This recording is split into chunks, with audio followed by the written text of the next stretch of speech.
So reading for May and the challenges I'm taking part in. Firstly, my own challenge, this one, the Candy Reading Challenge 2025. Now, what's my prompt for May? For May, we've got Gate May. I wrote about this prompt to read a book with a gate or a portal or a transition. Think gates or portals on covers or in the titles or in the theme of the book. Or think coming of age stories with a time transition or a metaphorical gate, some idea of a transition from one place to another. So that's the prompt for May. We're in Gate May. Now, I'm also taking part in Ben's Read Good Challenge. His May prompt is Déjà Vu, a play on the word déjà vu. So Ben asks us to read a book that you haven't read in a while, or one that you think you want to check clues on. Now, my key book for May, which covers both of those prompts and also carries on my Victorian reading study and my Charles Dickens reading for this year, is this one, A Tale of Two Cities. So you can see it's easy for my prompt. There is a gate on the cover. Now, how does this fit Ben's prompt for me? Well, I started reading this when I was a teenager. I'd picked it up. Our English teacher at school had given us a list of key books to read, and me being really keen on reading, I was trying to work my way through. I picked this up from the local library. I think I would have been about 15, but I'd made a mistake. It wasn't A Tale of Two Cities that was on the list. It was A Town Called Alice that I should have been reading. I think the city and the town just got muddled in my head. So when I was about 15, I probably read the first 50 pages of this and realised it didn't fit what the teacher had told us it was about, and then I realised my mistake and took it back to the library. So I have read a part of this before. I cannot remember a single thing about it. So it kind of fits the déjà vu or the Déjà vu prompt of Ben's. So Charles Dickens, A Tale of Two Cities. This one is a vintage edition. I do like the vintage edition books. I love the red spines all together on the bookshelf. I like the amount of space I get around the text to write notes. They're not quite as floppy as some of the other classics editions. I think my favourite so far is the Oxford World Classics. I love those, the one with the white spines. Those are lovely. But this was one I found in a charity shop and I was really excited to find it. So A Tale of Two Cities is going to be my key book covering both prompts. But of course, in normal fashion, I'm not going to stop there. I went through all my bookshelves and I pulled out a series of books that I thought would also fit the prompt. As per normal, this pile of possibilities is not going to be got to. For a start, I'm still working my way through Bleak House. I have about 250 pages left, so I might be starting off in May, finishing this Charles Dickens off. Spoiler, this is fabulous. So I might not get to all of these books. Well, I definitely won't get to all of these books, but it's just nice to share what I found on the shelves. I was really keen now, from this point on in the year, to make my DIY literature degree, my self-study in literature, a key focus. I think I've been bringing in other books and prize books and library books, and I suddenly thought, oh my gosh, I'm a third of the way through the year and I don't feel like I've made loads of progress with my actual studies. So I decided to really focus on my Victorian literature bookcase and just to see if there was anything on there that would fit. And I found a Thomas Hardy book, Far From the Madding Crowd, and you will see it has a gate on. So I've never read any Thomas Hardy before. As a teenager, I did try to read Tess of the D'Urbervilles and I got about 50 pages into that and went, no, not for me. So it will be really interesting to come back to Thomas Hardy, the age I am now, and to give it a go. I have some set Victorian authors that I want to try for the first time this year. Thomas Hardy is right there at the top of my list, along with my Dickens reading. So this is one I'm really excited to read, and this is a Penguin English library book that I found for 30p. It does have a broken spine, it's got some pages coming out, but it will be a great one for covering in notes, because I do have another Far from the Madding Crowd book which I found, and I love the cover so much I don't want to write in that one, so I'm going to show you the other copy that I found, again in a charity shop for 30p. I'm so lucky. My charity shops around me are either super cheap, or the one that's more expensive was having a sale last month, 3 for £1, so super lucky. So this is the other edition of Far from the Madding Crowd. So this is it Macmillan? I just love the cover of this, and it's kind of like a portal, because windows are portals as well, and you've got the woman looking out, you've got the bare tree, that idea of portals through nature and seasons changing. You could come at it like that. If you can make it fit, and you find a book you want to read, then make it fit. So both of those I could make fit for my Gate May prompt. Like I said, I don't really want to write in this one. It is a lot more weather beaten. All of my books have been through the freezer, so they're safe to go on my shelves. But I think I'm going to read from this one. I'm going to try and stick some of those pages back in as well. So Thomas Hardy, really excited to see if I can get to Thomas Hardy in May. Another book that I've been desperate to read since the lovely Nancy sent this book to me. Nancy has a tarot channel called Paper Moon Tarot, which I'll link below if you are interested in tarot. This is The Tenant of Wildfell Hall.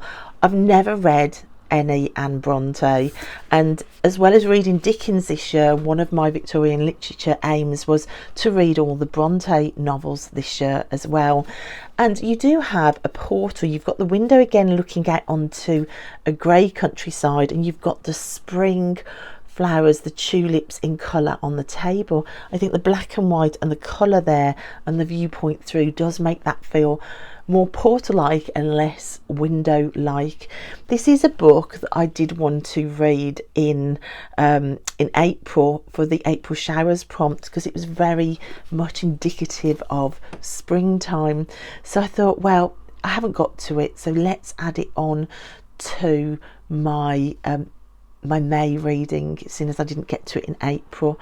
So that is another one that I'm super keen to read. And another Victorian author that I've never read before, that is right up on my list of authors to read this year, is also Elizabeth Gaskell. You can see again, this is another second-hand copy. This is Penguin Classics. So this is Elizabeth Gaskell's North and South, and there is a hole in the wall there that almost looks like a gateway through, and it's the gateway between industrialisation and the countryside. There is a portal from one place to another. Now, I've never read any Elizabeth Gaskell. Super excited to read her, so that is another one that's going on my priority list. And then a book that I showed this month for April showers was The Enchanted April. I haven't got to this in April, and I'm not going to either. This is Elizabeth von Arnim. This is a 1922 book, so just slightly out of the Victorian era, but it does show a gate. Again, it's linked to spring because it tells the story of women who meet up on a spring holiday in Italy and what becomes of them all meeting up. It's one that I've been really wanting to get to, so it's got a gate on the front. This one is ending up in my Gate May. So there are a lot of classics there, but I also have other reading around Witchlit anytime. I love non-fiction and fiction books about spirituality, paganism, Wiccan. I love books about witches. So I thought about that idea of transitioning through time, that coming of age. And it made me think about a book that I read last year. This is the first ever Anne Rice book that I ever read, The Witching Hour, classic for a reason. It's fabulous. A huge section of this book is one of the characters reading the file on the Mayfair witches, this amazing family with witchcraft history through time. And we transition from the story of one witch to the next witch, to the next witch, to the next witch through time. So that is a real transitional aspect of this book. But I've already read this book, but I haven't read the final 2 books in the series, and I picked up the second book in the series, Lasha. Well, I didn't buy it. The charity shop gave me this for free in a big bag of witchy supernatural books that they didn't want to sell because it is a Christian charity shop run by a local church. And when they realised I was looking for fantasy, she bought a massive bag out the back and said, just take all of these. We were just going to put them in the bin. And I'd literally gone to the charity shop to look for Lasha, and there it was, sitting on the top of the pile of books, even in the same edition as the one I just read. So that was amazing. Now you can see there's kind of portals on this, and again you've got that idea of the coming of age of witches and strange creatures through the ages, and the manifestation of whatever Lasha is. I don't know yet, I've not read the second book, but it's obviously manifesting, and it's time for something to happen. So that really fits that idea of portals, that metaphorical transition through time, also that idea of the coming of age. I also found in a charity shop, not in the same edition unfortunately, but the third book, Taltos. Again, this would fit. This is a series I do want to get to this year, so Lasha's going on my list, and I would highly recommend, if you were looking for a book to fit this prompt, Anne Rice's The Witching Hour. It's just a fantastic read. It was the first Anne Rice I ever read. I loved it. I've since been collecting in charity shops as and when I find them, her vampire series. So Anne Rice. One that is on my TBR from this month, so my April TBR, along with Bleak House, I've still got to finish reading Barbara G. Walker's The Skeptical Feminist, Discovering the Virgin Mother and Crone.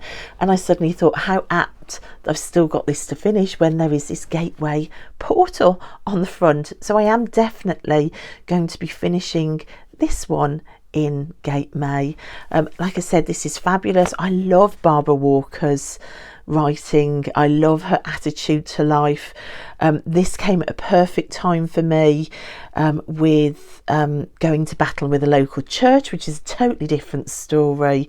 Rediscovering, I don't know how many times I need to rediscover this, that church is not a place for me, and wanting to focus back again on my goddess studies and the destruction of the goddess through religion. So this has been fantastic, charting Barbara Walker's own life towards skepticism, from having tried so hard to fit in and to understand and to love the Christian faith. It's just a beautiful, insightful read of a real questioner, and it's just come at a very apt time. I've been taking my time with it. I don't think I got to any of this in April because Bleak House has taken a lot of my time, so this is definitely high up there, but it fits Gate May, so that's perfect. Another one that is going to stay out on the TBR list, because this is one I definitely also want to get to this year, is The Crone, Women of Age, Wisdom and Power. You can see from my grey hairs I am well and truly in my Crone era, but this is another Barbara G. Walker book, and I love that idea of the maiden mother Crone. It fits with goddess studies, working with the goddess. It fits with moon studies, that transition through time, and I think it is a era that women historically have been worried about and scared of. I think our society plays down any value for Crone aged women. I know I felt that myself. As soon as I hit 50, I felt like I became invisible within society. I did really feel that, and it has taken concerted effort to actually get over that and to find a new path through. The contents in this book are studying the crone, the lost crone, the wise crone, the terrible crone, the crone and the cauldron, the crone turns witch, the doomsday crone, and the future crone. So that really is a transitional coming of age story, but it's coming of age into your cronehood. Super excited to read that one. If we don't get to it this month, I do want to leave it out on my TBR river shelf, whatever you want to call it, to try and get to at some point in the year. Okay, so I also, sticking with like that sort of witchy idea, I also have got a non-fiction book called Sacred Art and Hollow Bone for Spirit, where art meets shamanism. I love sort of art witchery. That is really my jam. And also green witchery, like connecting to faith and the earth through gardening, but also making that connection through art practice. So this is Imelda Almquist, who I've been really interested to read some books by this author. This is the first one I've picked up.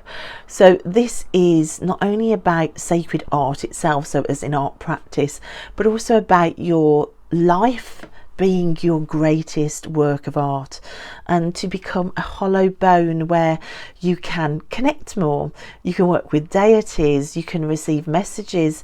And if that sounds very woo-woo and you're Christian, then I get that, but when you consider what prayer is, you are hollowing yourself out for downloads from something greater than yourself.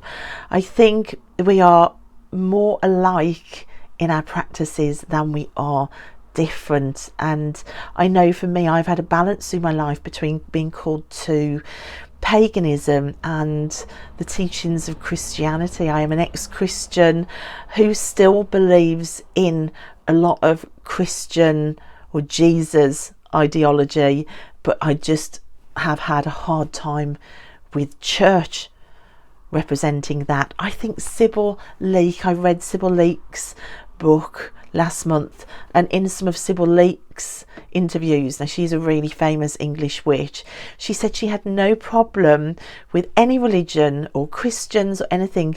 What she had a problem with was hypocrisy. If you're going to be a Christian, be a great, kind, good Christian.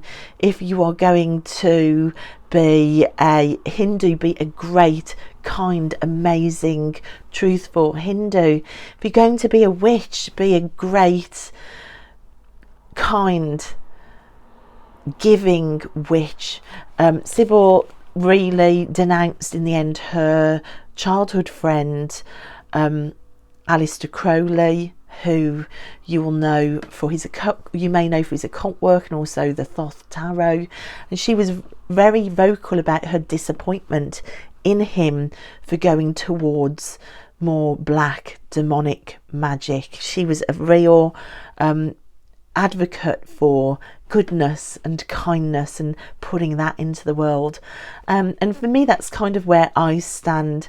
It's the hypocrisy that I don't like in any sect. If you're going to be something, be a great, kind, good something and put good into the world. So I'm really interested in this idea of becoming a hollow bone, whether to make artwork, to let go of the ego, or whether to just create a life that's an artwork. So that should be an interesting read, and it's got this kind of gateway portal on the front. Also, this year I had said to myself I'd like to try some different genres.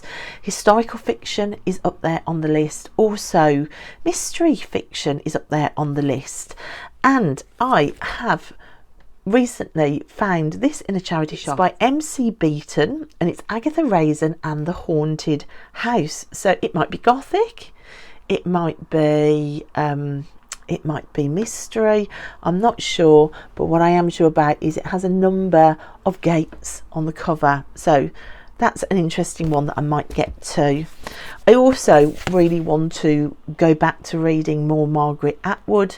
Margaret Atwood is an author that I do find interesting. I don't always love her books, but I always find them really interesting, and I have been collecting Margaret Atwood when I see her in charity shops, and I found this one surfacing. It's got a screen door, it's a doorway, a portal, not necessarily a gate, but a place where you cross from one point to another, and I think the screens on the door made me think, yeah, this could fit. One covers a young woman and her friends who return to northern Quebec to investigate the mysterious disappearance of her father. Flooded with memories, she begins to realise that going home means entering not only another place but another time. You can see how this fits the prompt. As the wild island exerts its elemental hold and she is submerged in the language of the wilderness, she sees that what she is really looking for is her own past. So that really feels like a coming of age story and a going back in time story, and linked to setting and place, also environmental factors. I think that fits really well. It sounds really interesting, and it isn't too long a read. It is under 200 pages, so Surfacing by Margaret Atwood, really interested with that one. Witchlit Anytime as well, fiction book by Tom Fletcher, Witch Bottle. Perfect cover for Gate May. This has got a gate on the front. This follows a character called Daniel who has a very undemanding job. He's a bit bored, but things begin to change. He starts having nightmares and seeing things that can't possibly be there, like an emaciated giant which is so real he swears he could touch it if he dared, or the ghost of a man with a black bag over his head. It's not just at night bad things are happening either, or just to him. People are uneasy, seeking unlikely solutions like witch bottles, protective wards to keep harm at bay. Not everyone's happy to find the locals meddling with witch bottles. Things are about to get unpleasant. So that is definitely fitting for my Witchlit Anytime tag. So I'm hoping to get to that one as well. The final one that I found in a charity shop is this Pamela Juiced book. She's the award-winning author of Dance with a Poor Man's Daughter, which I've also not heard of, and this is called Star of the Morning, and I like that idea of a dawn on the cover, that transition from one day to another. You've also got doorways and sort of gateways here as well, so it's like a time transition and gateways for houses. So I thought this would fit. This was another 30p book at a local charity shop again. So this is set in an apartheid torn Cape Town with two sisters, Ruby and Rose. They exist in a world where they are not welcome. So this is about characters, it says, on the wrong side of the racial divide. So they are orphans. Their father was killed when they were very small. Their mother has died from an illness, and their fate lands in the hands of their Aunt Olive. But it says that Aunt Olive condemns her two nieces to the local orphanage. In the orphanage, the girls grow up sheltered from a divided world that they do not yet fully understand. But the day approaches when Ruby and Rose must forget their own paths in life and confront the lessons that apartheid enforces. So it's a coming of age story by the sounds of it, with them about to leave the orphanage to confront the racism of apartheid. It sounds absolutely fascinating, moving as well, and an important read, so I'm really keen to get to that one. So that's it, guys. I've got a series that I want to get back into. I've got fiction, and also I've got non-fiction, kind of witchy, sort of coming of age novels as well, both fiction and non-fiction. I've got a coming of age novel here for Margaret Atwood, an author I want to return to. I've got a really interesting sounding book there. I've got possibly a mystery book there, and then I've got an absolute ton of classic and also Victorian literature to read, as well as my key book, my Dickens read for the month.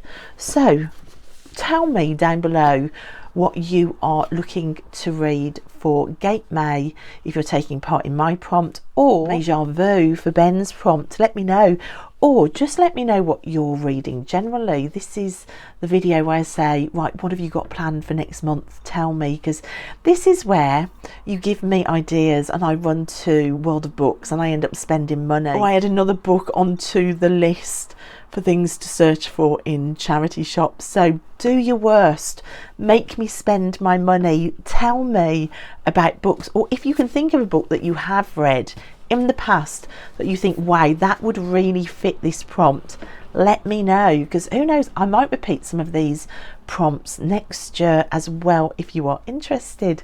But whatever you're reading, talk to me in the comments. I would love that, and I will see you next time. Bye.